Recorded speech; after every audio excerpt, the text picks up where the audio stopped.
Hello and welcome to another fun-filled uh, discussion of something in Marketing 301.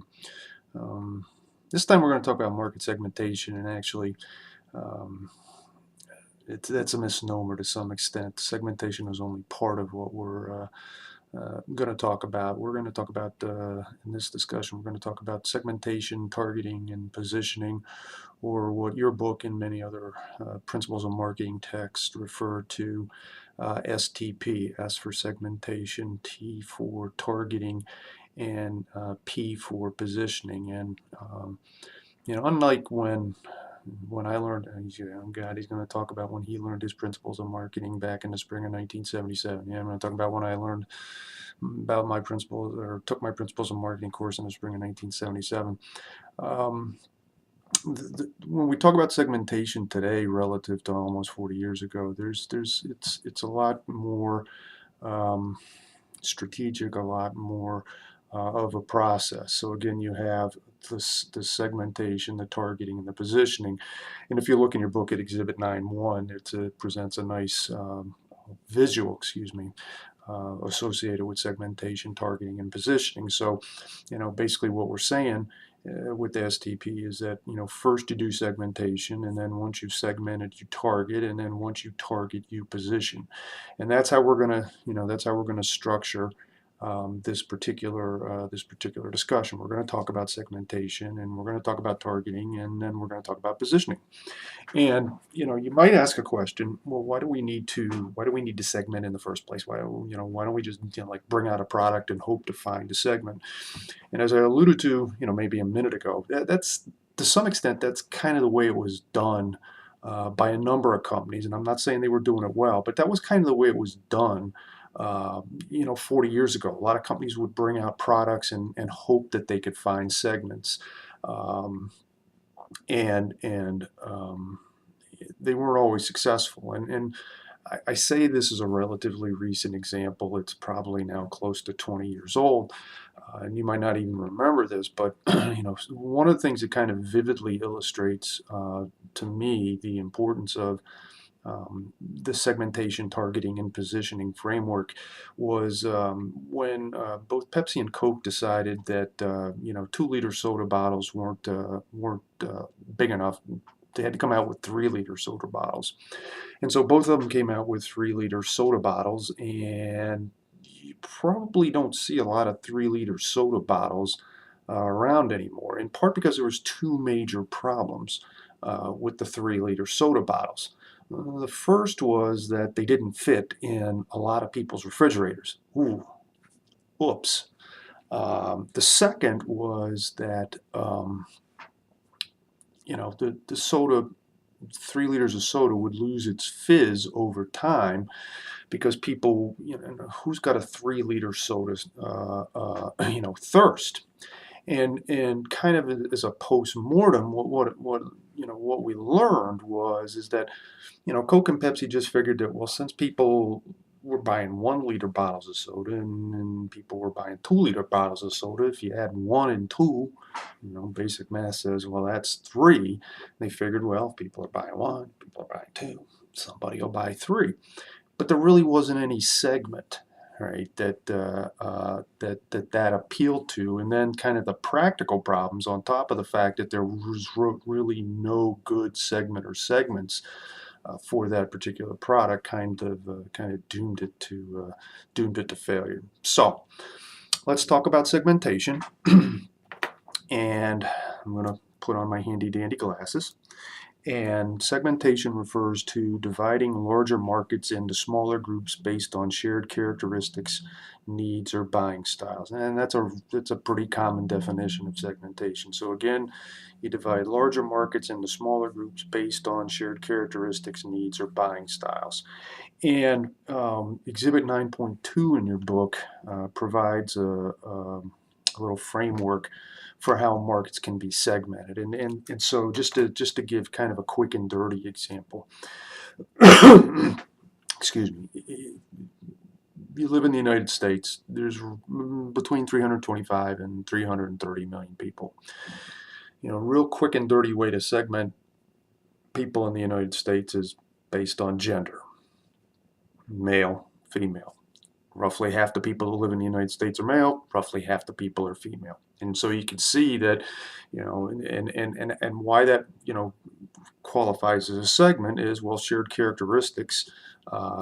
Males have a shared characteristics and females have a shared characteristic. And, you think about products that are primarily male products or products that are primarily female products, right? And then if you think about, television networks. I mean, I don't want to, God, don't yell at me, please, please, please don't yell at me.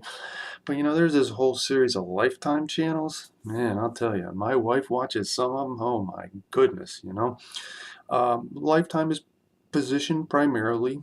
The segment in Lifetime's going after is females, and there's absolutely nothing wrong with that, right? The kind of the male counterpart to the Lifetime channels is Spike TV. That's targeted largely towards males. And so you got different kinds of programming, you got different kinds of products that are being promoted in those on those shows. So again, a real quick and dirty way to segment is based on gender. And again, Exhibit 9.2, provides a little framework for how you could segment markets. Things like geography, things like demographics, they're pretty easy to do. They may not be as effective because they're not, they're just focusing on, really easily observable characteristics. Like, you live in the state of Ohio, you don't live in the state of Florida. In the wintertime in Ohio, you're probably going to be looking at heavy clothes, whereas, down in the state of Florida, you're probably not going to be wearing heavy clothes in the wintertime. That's easily discerned. Some of the other ones that are pointed out in Exhibit 9.2, some of the other segmentation methods, they're more difficult to do, but they can be more effective from a segmentation perspective. So, for example, the benefit segmentation. That's a tough one because it's not like, well, how old are you? And it's not like where you live. Benefit segmentation is focused on what are consumers looking for from a particular product. An example I like to use with benefit segmentation, and you might go, oh, God, toothpaste. I mean, how exciting is toothpaste? Well, toothpaste isn't necessarily really exciting, but if you think about all the different toothpaste products that are out there, when I was a kid, when he was a kid, dinosaurs. Now, dinosaurs weren't around when I was a kid, contrary to popular belief. But when I was a kid, the big new ingredient in toothpaste was fluoride, and that helped prevent cavities.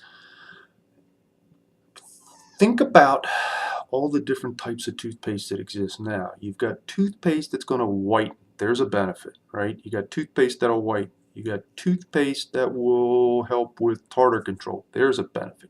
You got toothpaste that can give you fresh breath, right? Those are all benefits, but those are much more difficult, right? Because not everybody who's buying toothpaste, we don't walk around with a sign. I don't walk around with a sign around my neck, right? You can tell I'm a male, right? But I don't walk around with a sign around my neck saying, hey, I want toothpaste that whitens my teeth. And so, some of the more sophisticated segmentation variables, they take more time and they cost more money in order for marketers to kind of uncover, the segment that they might be interested in.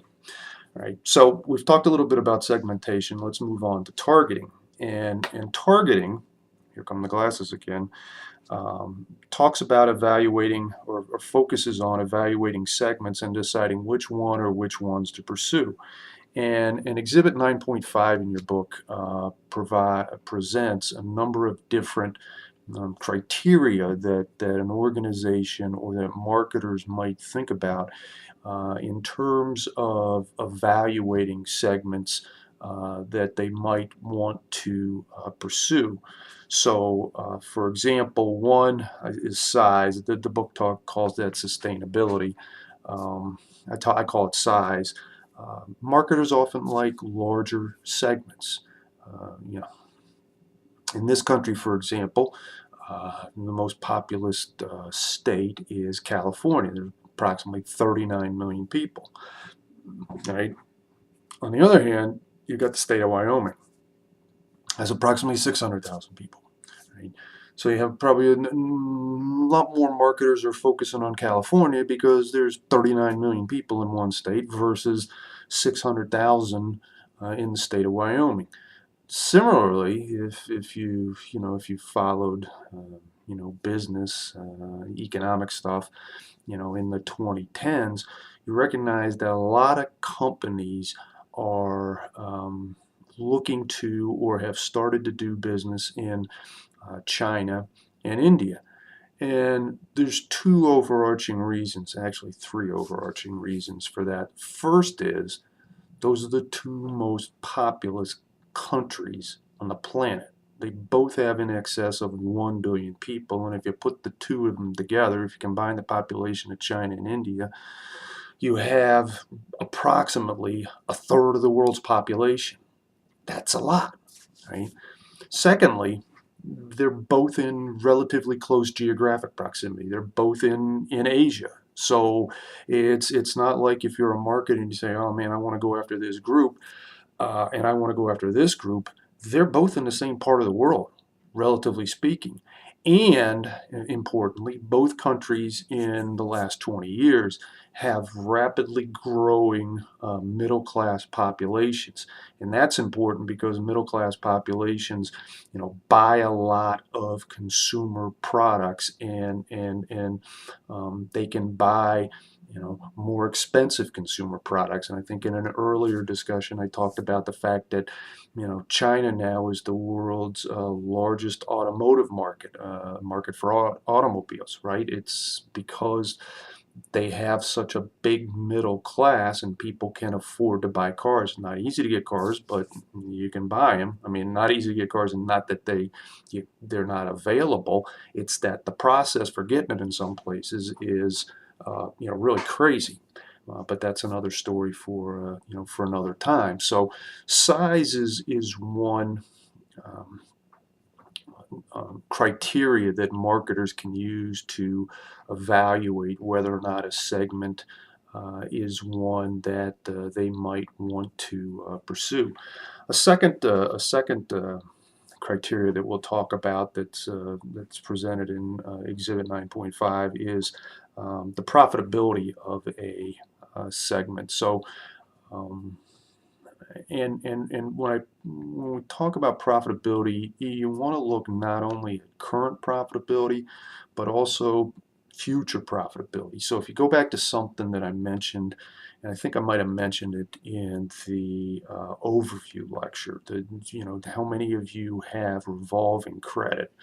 And he said, what does that have to do with segmentation? Well, what it has to do with segmentation from a targeting perspective is that marketers, like I said, when I was your age, marketers generally didn't extend credit cards, didn't offer credit cards to college students because A, they didn't have a lot of income, and B, they weren't going to be very profitable.